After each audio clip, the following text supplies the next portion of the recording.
বিশ্বনবী পাগলের মতো একবার হাউজে কাউসারে যাবেন, একবার সিরাতে যাবেন, একবার পুলসিরাতের দিকে, একবার হাউজে কাউসারের দিকে পাগলের মতো দৌড়াতে থাকবেন। তার কোন গুনাহগার উম্মত যাতে জাহান্নামে ঢুকে না যায়, সেদিন কেউ সুপারিশ করতে পারবে না বিশ্বনবী ছাড়া।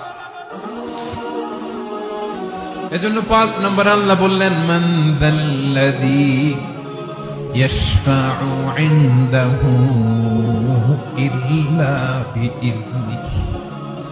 কার সাহস আছে, কার এত বড় বুকের পাটা কিয়ামতের কঠিন দিন আল্লাহর সামনে দাঁড়িয়ে সুপারিশ করবে?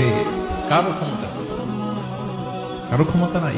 বিশ্বনবী সেদিন সিজদায় পড়ে উম্মতের জন্য কাঁদবেন, সবাই কাঁদবে, নফসি নফসি, আল্লাহ আমারে বাঁচাও, আল্লাহ আমারে বাঁচাও। বিশ্বনবী বলবেন, উম্মতি উম্মতি। বিশ্বনবী আমার জন্য কাঁদবেন, আপনার জন্য কাঁদবেন, আমাদের জন্য সেদিন কেঁদে কেঁদে জাহান্নামের দরজায় দাঁড়িয়ে আমাদেরকে টেনে টেনে জান্নাতে ঢুকাবেন। এজন্য এই বিশ্বনবীর ভালোবাসা যেন আমাদের হৃদয়ে ভরপুর থাকে। আমার ভাইয়েরা, প্রতি শুক্রবার বিশ্বনবীর উপরে বেশি বেশি যেন আমরা দুরূদ পড়ি। আমরা যখন বিশ্বনবীর সালাম দেই, দুরূদ পড়ি,